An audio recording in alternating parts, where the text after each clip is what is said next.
دنیا بھر میں جیو ایکسپریس نیوز کے ناظرین کو اپنے نیوز کاسٹر مجین حسین بلال کی طرف سے السلام علیکم۔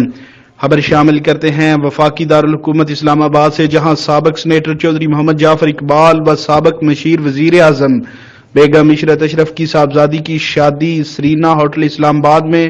پروقار تقریب رخصتی۔ سابق وزرائے اعظم سید یوسف رضا گیلانی، راجہ پرویز اشرف، مسلم لیگ نون کے مرکزی رہنما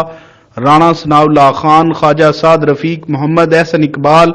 مرتضی جاوید عباسی، چودھری مشاہد رضا چیلیاں والا، محمد حنیف عباسی، مخدوم جاوید ہاشمی، چودھری ذکا اشرف،